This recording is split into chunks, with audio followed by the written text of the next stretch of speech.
প্রথমেই জানিয়ে দিব, ফেঁসে গেল জাবেরকে গুলির নির্দেশদাতা। নির্বাচন বানচালের গোপন চক্রান্ত ফাঁস। হাদির লাশ নিয়ে কটাক্ষকারী ভাইরাল পুলিশ গ্রেফতার। এদিকে গোপন আস্থানা থেকে অবশেষে যৌথ বাহিনীর অভিযানে সেনাবাহিনীর হাতে আটক হাদির খুনি শুটার ফয়সাল করিম। দীর্ঘদিন আত্মগোপনে থাকা এই নামটি নিয়ে যে রহস্য ঘনীভূত হচ্ছিল, অবশেষে তার অবসান। এরপর থাকছে রুমিন ফারহানার তারিক রহমানের রাজনীতি জীবন শেষ করে দেওয়ার হুমকির ভিডিও ভাইরাল, রুমিন ফারহানার মনোনয়ন বাতিলের গুঞ্জন। এবং সবশেষে দেখবেন জামায়াত আমিরের অ্যাকাউন্ট হ্যাকের ঘটনায় বঙ্গভবনের সহকারী প্রোগ্রামার মোহাম্মদ সারোয়ারে আলমের জবানবন্দিতে ফেঁসে গেল রাষ্ট্রপতি ও তারেক রহমান। চাঞ্চল্যকর তথ্য ফাঁস। এতক্ষণ শুনছিলেন সংবাদ শিরোনাম, এখন থাকছে বিস্তারিত। আয়, হাদির লাশ নিয়ে যা। ঠিক এই একটি বাক্য, মাত্র 5টি শব্দ। কিন্তু জানেন কি এই 5টি শব্দের ওজন কতটা ভারী? এগুলো কি কেবল একজন পুলিশ কনস্টেবলের মুখের কথা, নাকি এর আড়ালে লুকিয়ে আছে আরও গভীর, আরও ভয়ঙ্কর কোনো ষড়যন্ত্র? 24-এর গণ অভ্যুত্থানের রক্ত এখনও শুকায়নি, অথচ রাজপথে আমরা আবারও দেখছি সেই চেনা দৃশ্য, টিয়ার শেল, গুলি আর রক্ত। তাহলে কি সবকিছুই বৃথা গেল? শেখ হাসিনা পালিয়েছেন ঠিকই, কিন্তু রেখে যাওয়া সেই কিলার মেশিনটা কি এখনও বহাল তবিয়তে আমাদের বুকের উপর বন্দুক তাক করে আছে? পুলিশ কি নিজের ইচ্ছায় গুলি চালিয়েছে, নাকি প্রশাসনের ভেতরে লুকিয়ে থাকা কোনো দোসরের ইশারায়? সম্প্রতি সামাজিক যোগাযোগ মাধ্যমে একজন পুলিশ কর্মকর্তার একটি ভিডিও ক্লিপ ব্যাপকভাবে ভাইরাল হয়েছে। ভিডিওটি ঘিরে নেট দুনিয়ায় বইছে তীব্র সমালোচনার ঝড়। সেখানে ওই কর্মকর্তাকে বলতে শোনা যায়, আয়, হাদির লাশ নিয়ে যা। এই মন্তব্য সাধারণ মানুষের মধ্যে প্রবল ক্ষোভ ও প্রতিক্রিয়ার জন্ম দেয়।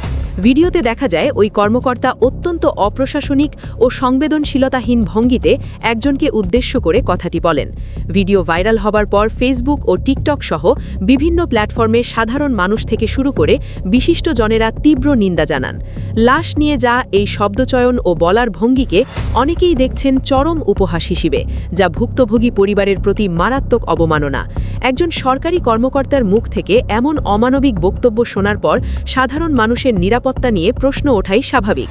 এটি শুধু অপ্রশাসনিকতা নয়, বরং চরম ধৃষ্টতার বহিঃপ্রকাশ।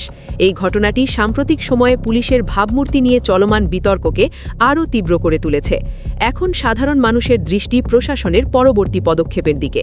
পুলিশ কি জনগণের সেবক, নাকি শাসকের হাতিয়ার? ঢাকার রাজনৈতিক অঙ্গনে তখন আরেক উত্তাল অধ্যায়। একটা হত্যাকাণ্ড, আর তার পরপরই যেন একের পর এক বিস্ফোরণ। ওসমান হাদি হত্যার পর যে নামটি ছায়ার মতো ঘুরে বেড়াচ্ছিল, সেটিই ফয়সাল করিম। অবশেষে যখন তার গ্রেফতারের খবর আসে, তখন প্রশ্ন ওঠে, এতদিন কর কেন, আর এত নীরবে কিভাবে? কর্তৃপক্ষ জানায়, এটি কোনো সাধারণ গ্রেফতার নয়, সেনাবাহিনীর নেতৃত্বে পরিচালিত একটি নিখুঁত, উচ্চ ঝুঁকির যৌথ অভিযান। আইন এখনও কাউকে চূড়ান্ত অপরাধী ঘোষণা না করলেও অভিযানের ধরনই বলে দেয় বিষয়টি মোটেও সাধারণ নয়। নিরাপত্তা সূত্র জানায়, হত্যার পরপরই ফয়সাল করিম মাসুদ যেন হাওয়ায় মিলিয়ে যান। এক জায়গায় থাকেননি, নিয়মিত অবস্থান বদলেছেন। মোবাইল ব্যবহার প্রায় বন্ধ, চলাফেরা ছদ্মবেশে, পরিচিতদের সঙ্গেও যোগাযোগ এড়িয়ে চলেন। ফলে তাকে ধরতে একাধিক সংস্থাকে মাসের পর মাস নজরদারিতে থাকতে হয়েছে। গোয়েন্দা বিশ্লেষণে উঠে আসে চাঞ্চল্যকর তথ্য। ফয়সল রাজধানীর বাইরে আধা শহর এলাকায় আত্মগোপনে ছিলেন, কিন্তু সেখানে সরাসরি অভিযান মানেই ছিল রক্তপাতের আশঙ্কা। এখানেই আসে টার্নিং পয়েন্ট।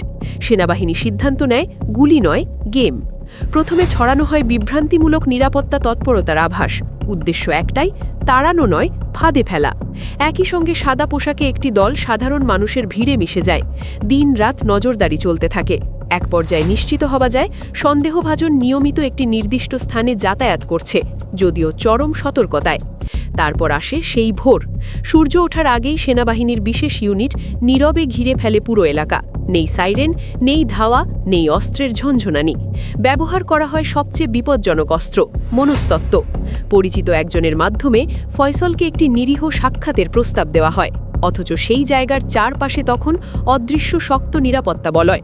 ফয়সল আসে, পরিচয় গোপন রেখে কথাবার্তা শুরু হয়, সময় গড়ায়।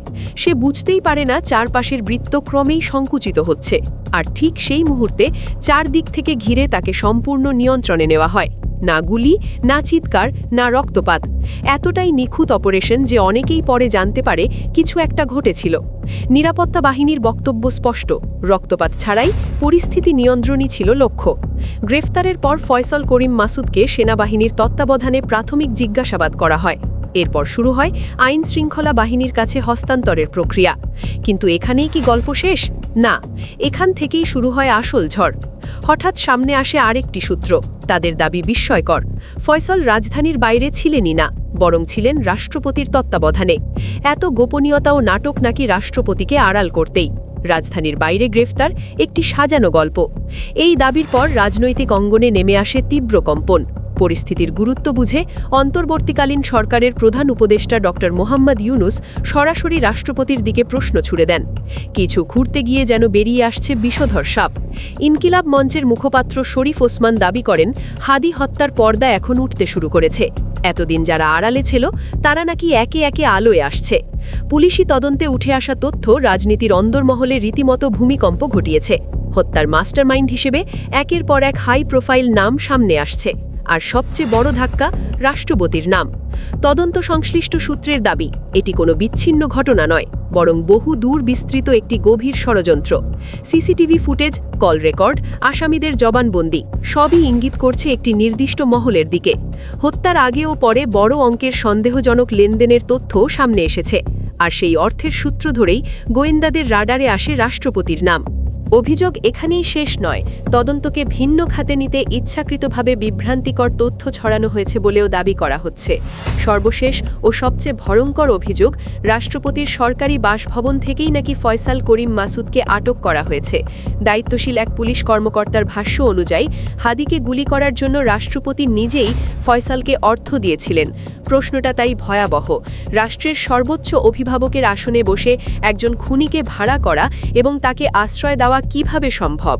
ওসমান হাদির হত্যাকাণ্ড এখন আর শুধু একটি খুন নয়, এটি পরিণত হয়েছে ক্ষমতা, ভয় এবং বিশ্বাসঘাতকতার এক অন্ধকার অধ্যায়ে। যাকে এতদিন গুজব বলা হয়েছিল, সেখানেই লুকিয়েছিল সবচেয়ে বড় সত্য। আর সেই সত্যের কাছাকাছি পৌঁছতেই নড়ে চড়ে বসেছে ইউনুস প্রশাসন। রাজনৈতিক অন্দরমহলে চাপা উত্তেজনা স্পষ্ট। মোহাম্মদ ইউনুস, রাষ্ট্রপতি ও সেনাপ্রধান ওয়াকারুজ্জামানের সম্পর্ক নিয়েও চলছে ফিসফাস, যার ছায়া পড়ছে তদন্তের ওপর। একসময় বলা হয়েছিল ফয়সাল ভারতে পালিয়েছে, কিন্তু আশ্চর্যের বিষয়, প্রশাসন কখনোই তা চূড়ান্তভাবে নিশ্চিত করেনি। বরং ডিজিএফআই এর অনুসন্ধানে উঠে আসছে আরও ভয়ঙ্কর ইঙ্গিত, এমন শক্তির নাম যার ছায়া আরও অনেক ওপরে। তদন্তকারীদের মতে ফয়সাল যদি জীবিত থাকে, তবে ফাঁস হয়ে যেতে পারে সেই নাম যে দাবার বোর্ডে বসে পুরো খেলাকে নিয়ন্ত্রণ করেছে।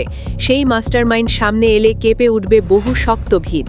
প্রিয় দর্শক, আপনারাও যদি ওসমান হাদি হত্যার মূল হোতাদের বিচারের দাবি জানান, কমেন্টে লিখুন হাদি হত্যার বিচার চাই।